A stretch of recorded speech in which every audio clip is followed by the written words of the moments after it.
58 anyos nga taxi driver nga milaslas sa liog siyang uyab. Gipasakahan og kaso tungod sa grabing silos ang pasangil sa suspect nga nahimo niyang krimen. Adunay live update nini si Femari Dumabok. Fem.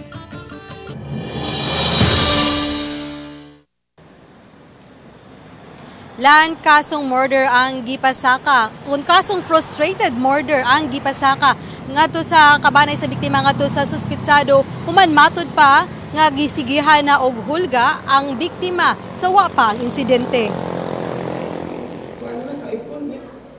Ganihang buntag gipasaka sa Talisay City Police suban sa kabanay sa biktima ang kasong frustrated murder batok kang Alfredo Alinsug. Human nga matud pa nga kanunay nang gihulga ang 52 anyos nga biktima bisan kunsud sa usa ka tuig na matud pa nga buwag sila. Good thing dyan, nandiyan kagad yung traffic enforcer natin.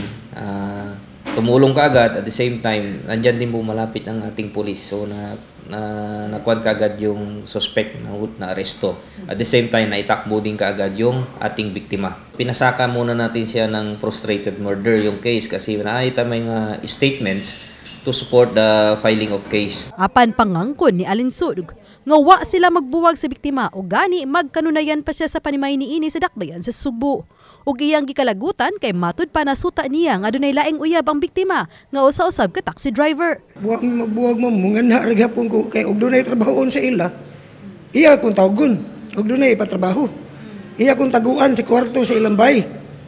Kay kontra man niya ang anak. Ako siyang giingnan nga ayaw paghibong na motibo nga makahimo ko nimog dautan.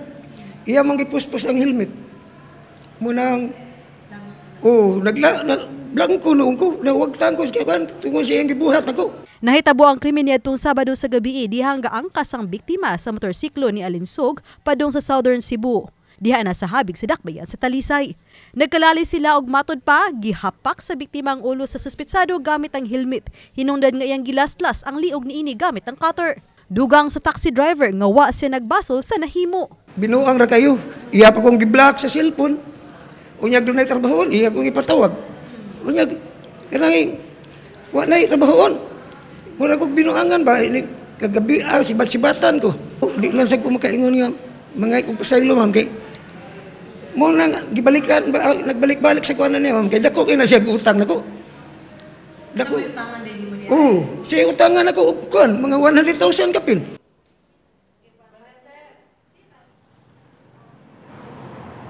Lan matod sa Talisay City Police nga stable na ang kondisyon sa biktima ug gikatakda na kini nga mogawas sa tambalanan.